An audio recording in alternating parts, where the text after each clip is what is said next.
Assalamu alaikum wa rahmatullahi wa barakatuh. Alhamdulillahi rabbil alamin. Thumma salatu wassalam ala rasulillahi al-amin wa alihi wa ashabihi ajma'in, amma ba'd. Ndugu yangu Muislam na mpenzi katika imani, kokote pale ulipo juu ya mgongo wa ardhi, ni matumaini yangu umzima wa afya, mwenye nguvu. Hatuna budi kumshukuru Mwenyezi Mungu Subhanahu wa Ta'ala juu ya neema yake hiyo ya uzima na afya kwetu sisi. Leo ndugu yangu, kama ilivyokuwa ada yangu katika mwendelezo wa darasa zangu mbalimbali ninazozitoa, lengo langu, nia na makusudio yangu ni kukusaidia wewe namna gani unaweza ukakabiliana na changamoto mbalimbali zinazotukabili katika jamii yetu, changamoto zinazotokana na wachawi, changamoto zinazotokana na mahasidi wenye vijicho na watu wasiopenda kuona mtu anapiga hatua kwa namna moja ama nyingine katika maisha yake. Sasa leo nimekusudia kwa idhini yake Mwenyezi Mungu Subhanahu wa Ta'ala niwafunze namna gani unaweza ukajifungua kifungo cha uchawi ulichofungwa na mchawi. Inawezekana ukawa una kifungo cha kichawi, kifungo kile kikawa kinafelisha mambo yako, kifungo kile ulichokuwa nacho kikawa kinakurejesha nyuma baadhi ya mambo yako, kila unalolifanya haliendi. Kuna watu wamefungwa kwa maradhi, anaumwa maskini, anatibiwa lakini kupona haponi. Kuna watu wamefungwa kwa biashara, anajitahidi kushika biashara hii, kushika biashara ile, mambo hayaendi. Kuna mtu amefungwa ndoa, hawezi kuolewa maskini, wala kuoa hawezi kuoa. Na kuna watu wamefungwa katika mambo mbalimbali, wanatembea wanaishi katika maisha yao hali ya kuwa walishafungwa muda mrefu sana na wachawi. Aidha wamefungwa katika miti mikubwa, wamefungwa katika manjia panda, wamefungwa makaburini na sehemu zingine tofauti. Hivi ni katika mambo ambayo wachawi wanashiriki na kuyatenda. Na dalili ndogo tu ni wewe kuona kila unalolifanya yani linakuwa ni ugumu kupata matokeo, hata kama ni matibabu maskini. Kuna watu wanafanywa uchawi, alafu baada ya kufanywa uchawi, ile uchawi aliofanyiwa inafungwa. Subhanallah, kitu kibaya sana. Amefanywa uchawi alafu yeye mwenyewe anafungwa. Hata kujitambua unakuta mtu anakuwa hajitambui tena. Hata umpe nasaha vipi kwamba bwana wewe amka, hebu jishughulikie, hebu jisaidie wewe mwenyewe, anakuona kama hapana, anajiona mimi ni mzima. Sasa uzima aliyokuwa nao, jitihada anazozifanya katika mambo yake bado zinakuwa zinagonga mwamba. Sasa leo kwa idhini ya Mwenyezi Mungu Subhanahu wa Ta'ala tunataka nikufundishe moja katika njia nzuri sana zinazoweza kukusaidia ukajifungua vifungo vya uchawi. Kwanza lazima ufahamu ya kuwa vifungo vimethibiti. Vifungo vya uchawi vimethibiti kwa mujibu wa dini. Sawa? Mtume sallallahu alaihi wasallam anasema man aqada al-uqdata wa nafasa fiha faqad sahara. Yeyote atakayefunga fundo akapuliza, kwa maana kufanya uchawi, akafunga fundo la uchawi na akapuliza ndani ya hiyo fundo, faqad sahara, amefanya uchawi huyo. Wa man sahara faqad kafara, na yoyote atakayefanya uchawi ametoka jumla katika Uislamu. Kwa hiyo wachawi si Waislamu, na hukumu ya mchawi ni dharbatun bisayfi. Mchawi kokote atakapopatikana anatakiwa auawe kwa upanga, kichwa yake itenganishwe na mwili wake. Hii ndiyo hukumu ya Uislamu imewekwa. Ingekuwa dunia leo imeikamata Qur'ani na watu wanahukumiwa kwa Qur'ani, wachawi walikuwa wakikamatwa ni kutenganisha vichwa vyao na miili yao, kwa madhara makubwa wanayosababisha katika jamii tuliokuwa nayo hivi sasa. Tuna mataila wengi, machizi wengi wako majalalani maskini. Kuna watu wamesoma, kazi hawapati. Kuna watu wameshaachana na waume zao, wamewaacha wake zao kwa dhulma ya wachawi. Kuna watu wameshafilisika, mtu alikuwa tajiri ana mali lakini amerudi chini, senti 5 anaitafuta. Kwa nini? Kwa vifungo vya uchawi. Kuna watu wanahangaika maskini, anaenda mashariki, magharibi, kusini, kaskazini kujitatua shida zake, lakini bado inakuwa mtihani. Sasa leo nataka nikupe moja katika njia mujarrab sana zitakazoweza kukusaidia kwa idhini yake Allah Subhanahu wa Ta'ala kuweza kujifungua vifungo vinavyotokana na uchawi.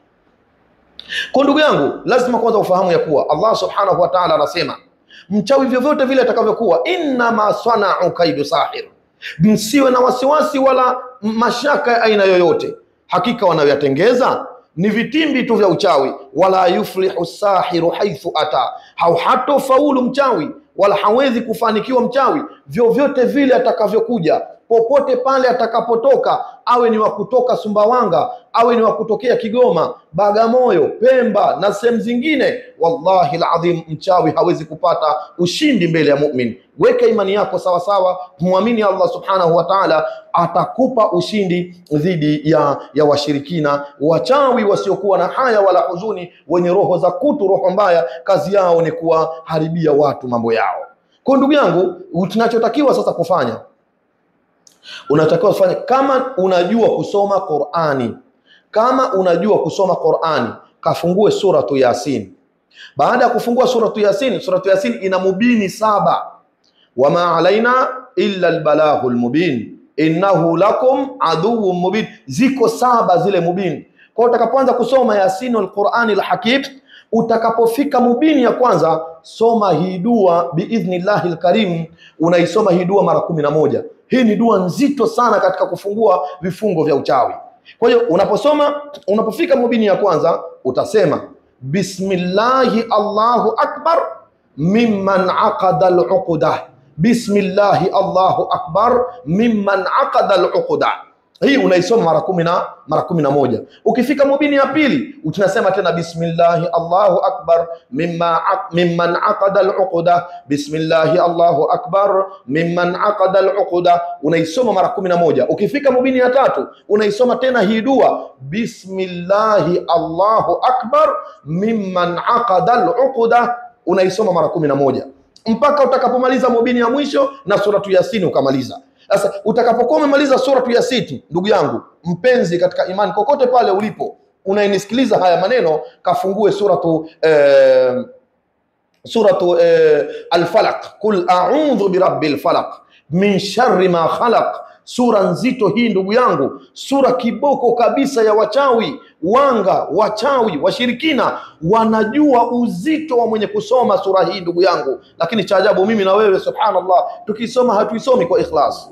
Sura hii ina maajabu katika kubatilisha uchawi na kufungua vifungo. Qul a'udhu birabbil falaq min sharri ma khalaqa wa min sharri ghasiqin idha waqaba wa min sharri nafathati fil 'uqad wa min sharri hasidin idha hasada. Hii ni sura kiboko kwa kila aina ya kifungo ya uchawi.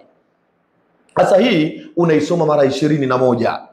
Hii unaisoma mara 21. Kwa suratu Yasin, kila unapofika mubini unasema mara 11 bismillahi Allahu akbar mimman aqada al-uqda. Sasa wakati unasoma ukamaliza suratu Yasin, ukaja ukasoma na hii suratul Falaq mara 21 kwa idhini yake Allah subhanahu wa ta'ala. Kwanza tu wakati unasoma utahisi kama kuna vitu inafunguka katika mwili wako. Unaweza ukahisi kichefuchefu na kutaka kutapika, unaweza ukahisi haja, ama unaweza ukaenda haja sana, haja ndogo, au mwingine inaweza ikamtokea kuharisha wakati unasoma hichi kisomo. Lakini kwa wale ndugu zangu ambaye mtu hawezi kusoma suratu Yasin na hizi dua, anatakiwa afanyiwe kisomo hichi ndani ya muda wa siku 3 mfululizo, asomewe kisomo hichi. Na hata kama una ndugu yako yuko mbali, ana mitihani kama hii ya vifungo, maybe yuko nchi za nje huko, yuko Ulaya, yuko Emirates au yuko Amerika, yuko kokote, kisomo hichi unaweza ukamsaidia ndugu yako. Unamsaidia vipi? Mwambie chukua headphone, weka katika masikio. Baada ya kuweka ile headphone katika masikio, wewe unaanza kumfanyia hichi kisomo cha suratu Yasin. Unapofika kila katika mubini unasema bismillahi Allahu akbar mimman aqada al-uqda. Mfanyie siku 3 mfululizo, utakuja kuona matokeo yake kwa idhini yake Mwenyezi Mungu subhanahu wa ta'ala. Wewe ambaye unaweza kufanya wewe mwenyewe na unahisi una vifungo katika mwili, basi ndugu yangu Muislamu na mpenzi katika imani, fanya ndugu yangu, utakuja kuona mafanikio ya haya ninayokuambia. Lakini kisomo hichi pia kikisomewa katika mafuta ya mafuta ya zaituni yakasomewa, mtu akawa anajipaka mafuta yale, inafungua pia vile vile mitihani ya vifungo vya uchawi. Ikisomewa katika mafuta ya zaituni, mafuta ya tini, mafuta ambayo Allah subhanahu wa ta'ala amepata kuyaapia, mtu akawa anajipaka mafuta yale, inasaidia pia kuondosha mitihani ya vifungo katika mwili wako. Sasa jitahidi kisomo hichi tunakifanya kwa muda wa siku 3 ama siku 5 ama siku 7 ama siku 9 ama siku 11. kwa idhini ya Allah subhanahu wa ta'ala utaona mafanikio, na hata mambo yako yaliyokuwa yamefunga utaona Allah subhanahu wa ta'ala atakavyoleta wepesi na yakafunguka kwa idhini yake ya Allah subhanahu wa ta'ala. Shukran lakum, jazakumullahu khaira. Assalamu alaikum wa rahmatullahi wa barakatuh. Ni mimi ndugu yenu Sheikh Omar Al-Basar. Allah atukutanishe tena wakati mwingine insha Allah.